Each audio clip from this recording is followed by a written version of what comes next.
За жал, жената прекинува да страда кога конечно ќе ја разбере оваа вистина за мажите. И не, во ова видео нема да застанам на ниту една страна да ги бранам мажите или жените, него едноставно видеово е наменето да помогне за освестување на несвесни динамики и грешки кои на крајот произведуваат огромен јас, конфликт, презир, гнев во бракот, во партнерството или во било која врска. И сега следново што ќе го споделам, дозволи да остане малку во тебе и не брзај. Не брзај со заклучоци, него дозволи оваа вистина малку да поседи во тебе. Мажите не ги напуштаат оние жени кои што ги сакаат. Ги напуштаат оние жени со кои што тие се чувствуваат мали и немоćни. Реално, мнозинството од жени едноставно не ја познаваат сопствената моќ. Во видео ќе споделам освестување на многу несвесни динамики, особено на онај синдром на индивидуална, силна и јака жена, што тој произведува, што произведува машката енергија во жената, кои се 4 фази низ кои што поминува една врска, брак или партнерство, а многумина едноставно не можат ни да ја доживеат 3-та или 4-та фаза. Едноставно не го положуваат испитот и тестот кој што е пред нив и на некој начин се откажуваат пред време. Со ова не сакам да бранам некои партнерства кои што се едноставно не можат да опстојат. Значи, ова не важи за сите. Напоменувам уште еднаш, ова не важи за сите. Но сведоци сме дека и добри врски, и добри партнерства, добар брак се распаѓа од несвесна динамика. Секако дека жените се тие што први се одлучуваат да го напуштат бракот, поради многу причини, секако постојат причини. Но што се случува потоа? Што се случува потоа? Доколку кај жената не се освестат одредени динамики, исто и кај мажите, тие ќе привлечат ист таков партнер. Едноставно на несвесно ниво не е положен испитот. Ќе привлечат партнер со кој што ќе ги имаат истите или слични проблеми. Значи, ние ништо не сме завршиле со тоа што бракот се распадна. Секако најголемата придобивка од партнерството, од бракот и од врските е тоа што семејството и бракот е фактички полигон за експоненционален раст на душата. Таков раст на душата едноставно не може да се случи доколку ние немаме констелација на ликови околу нас. Секако можеме да одбереме каква сакаме училна, можеби и да се браниме од светот и да се одлучиме да живееме сами, во дефанзива. Или да се изложиме на тригери, каде што постојано ќе бидеме истригирани од тие околу нас и ќе треба постојано и постојано и постојано да се преиспитуваме, да видиме каде ние грешиме, каде е границата, како не знаеме да комуницираме, како воопшто немаме едукација што е партнерство. Секако дека постои системска грешка и отсуство на образование, бидејќи замислете да треба да влезете во сообраќај, а вие никогаш не сте возела кола. Значи, нема никакво предзнаење како е да се биде во партнерство. Јас сум 23 години, повеќе од 23 години во брак и секако мојот брак не е совршен и јас имам проблеми. И мојот брак не е идеален. Но не е поентата да е идеален и совршен. Бракот, партнерството и врските потребно е да се содржајни, бидејќи преку неволји, конфликти, борби, најбрзо расте душата. Преку сите проблеми се кова партнерството.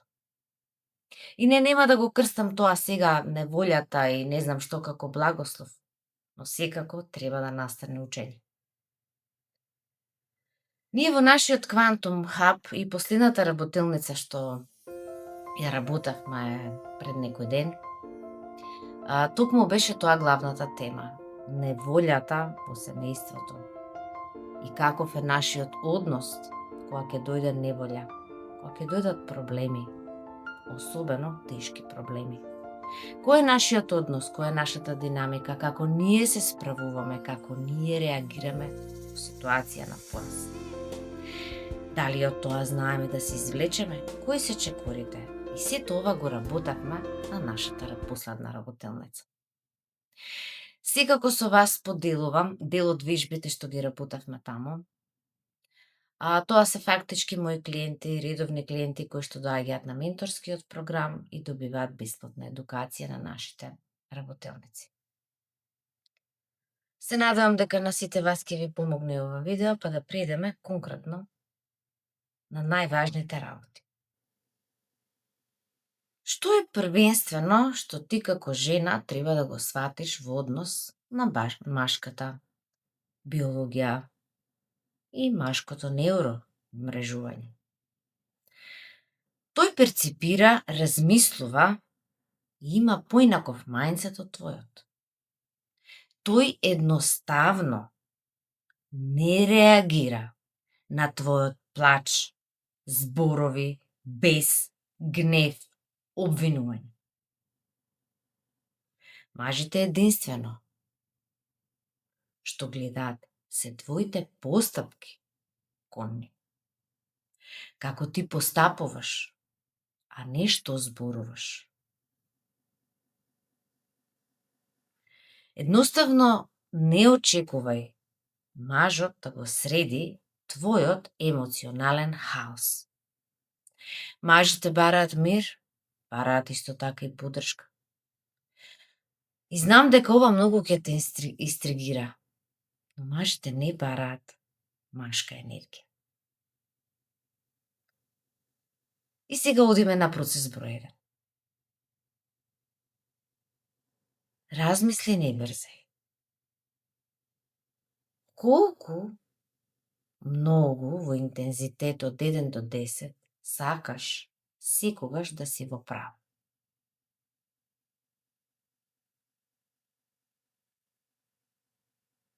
Колку често сакаш да сите одлуки бидат по твое? Верувај, секоја твоја победа го храни твоето его, но го зголемува јазот. И партнерот полака почнува да се оддалечува од тебе. Бидејќи неговиот молк и неговото дистанцирање нема никогаш да ти го објасни што е.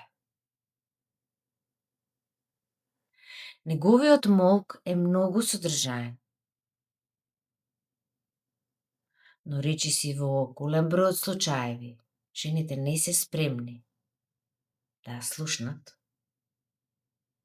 партнерската вистина. Тој тоа го знае и затоа не го комуницира. Едноставно ги гледа твоите постапки. И доколку смета дека не те прави среќна, ќе почне полака да се оддалечува. Твојот гнев ќе стане поголем и потребата од негова поддршка ќе се зголеми. Но што се случува кај тебе? Се активира синдромот на јака жена. Ова оди постапно и суптилно, се додека нешто не пукне во тебе.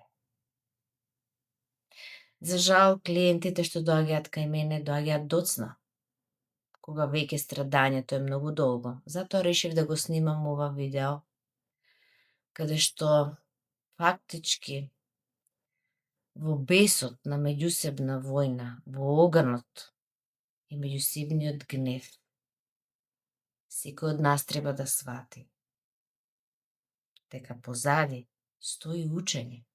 Учење за себе, учење за меѓусебни односи.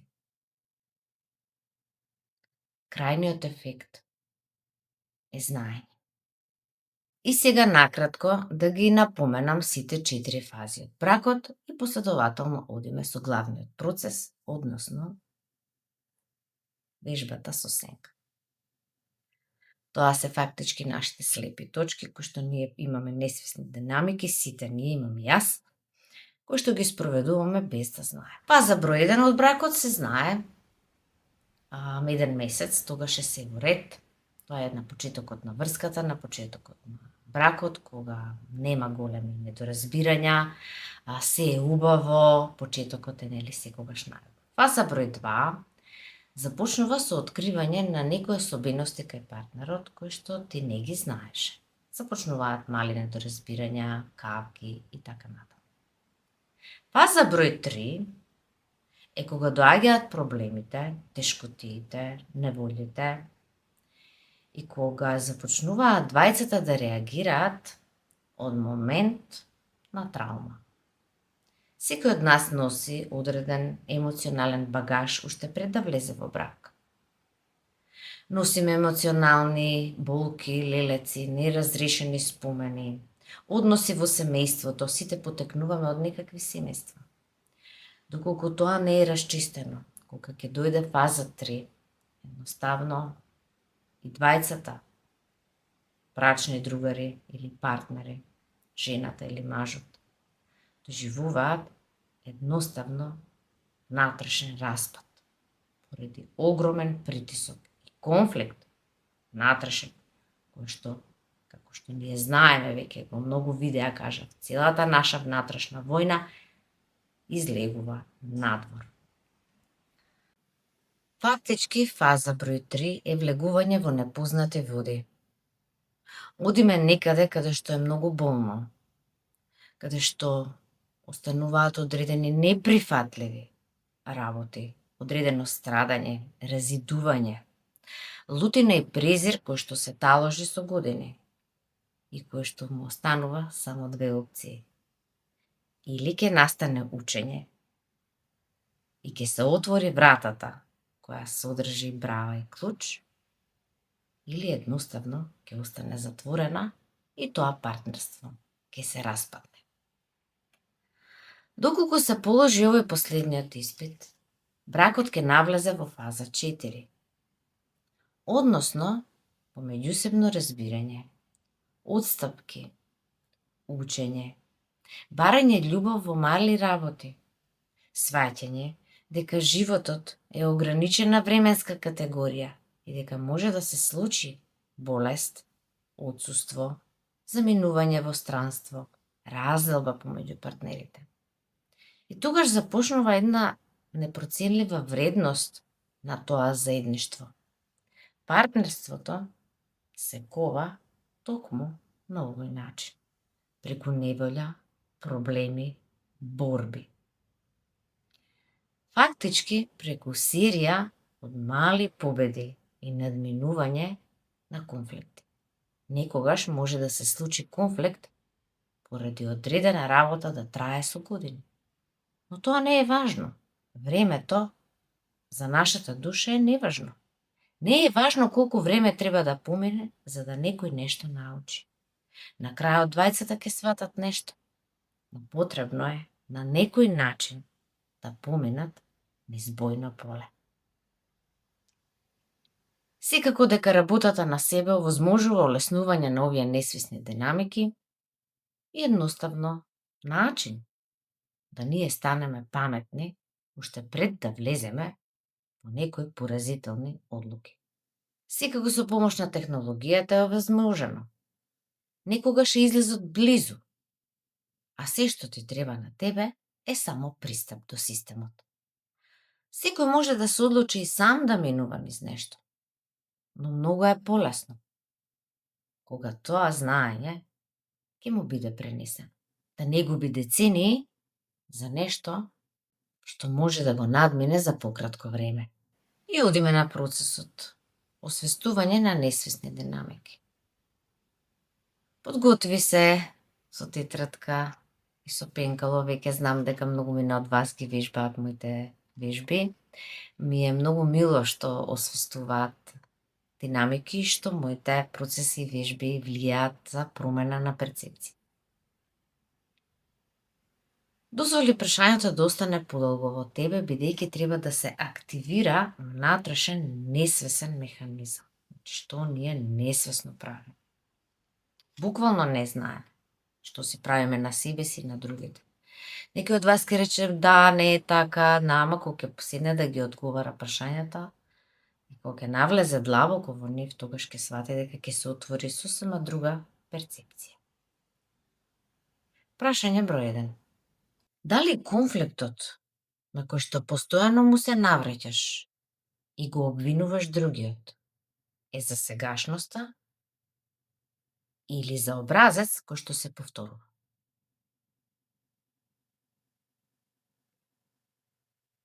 Во смисол, дали станува за конфликт кој што подолго време тлее и постојано му се навраќаш, обвинуваш, се гневиш, тоа го правиш бидејќи немаш механизам на справување, значи само станува збор за знаење, ништо повеќе. Нема механизам. Во отсуство на механизам, ние влегуваме во повторување на еден ист конфликт, пошто тој не е разрешен. Значи, дали станува збор за некој сегашен проблем или на конфликт на кој што подолго време тлее и подолго време му се навреќаш. Дали постојано бараш да го промениш партнерот? Дали постојано обвинуваш, критикуваш, а од себе си презадоволна?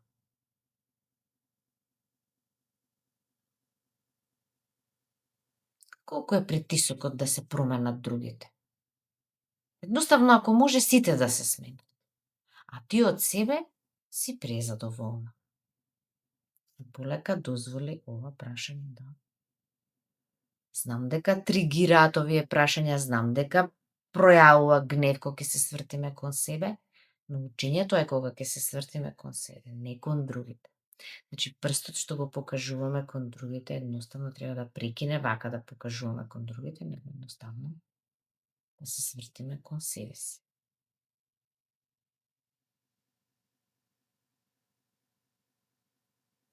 Дали партнерот го гледам како партнер или како уште едно дете? Како го третирам партнер?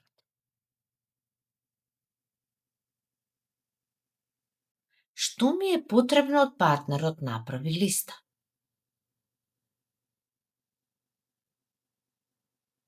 Што ми е потребно? Кои улоги барам од него? Значи, направи листа, кога ќе дојде на ред во работилница да работиме оваа тема, некои од моите клиенти имаат огромни листи на потреби, да речеме, каде што од еден човек бара, например, премногу улоги. Значи, да видиме, направи листа, кои се тие улоги што тебе ти се потребни, а треба он да ги исполни.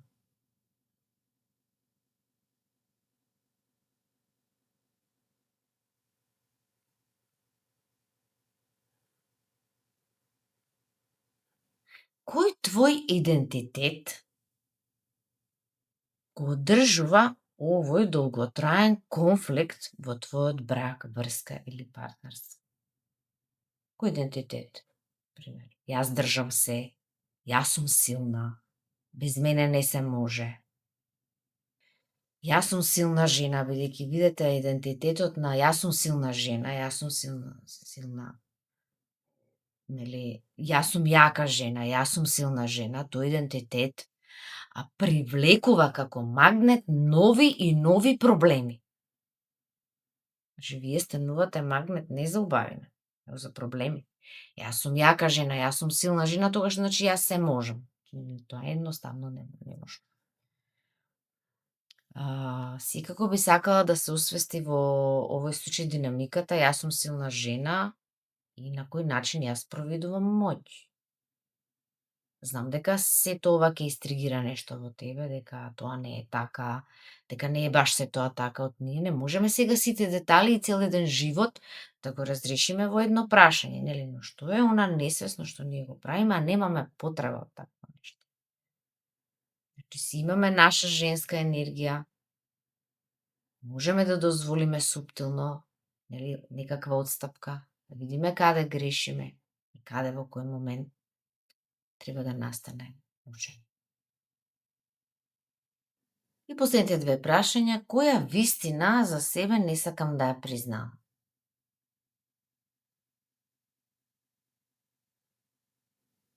Зошто одлучувам целиот товар да го носам јас? Што ми овозможува моето страдање? Имам ли добар живот поради ова страдање и поради носење на целиот товар сама? И дали може би има нешто? Дали има механизми? Дали постојат вештини? Дали постои знаење кое што јас го немам? А сакам да имам успешен брак, успешна врска. Се надевам дека овие прашања ќе освестат многу динамики. На мојата веб страна имате комплетно бесплатен електронски програм кој што можете во било кое време да искористите оваа технолошка можност да работите во комфорот на својот дом и да не лутаат и да не споделуваат со други само кукање, него да се фокусираат на излезот, наместо на проблемот. Јас ќе продолжам да споделувам освестување на несвесни динамики кои што ги правиме сите. Јас ова не го споделувам со вас дека сум јас некоја совршена, дека јас се сум надминала, дека кај мене е идеално, не. Јас учам заедно со вас. Ќе продолжам да споделувам и понатаму. Се гледаме последното видео.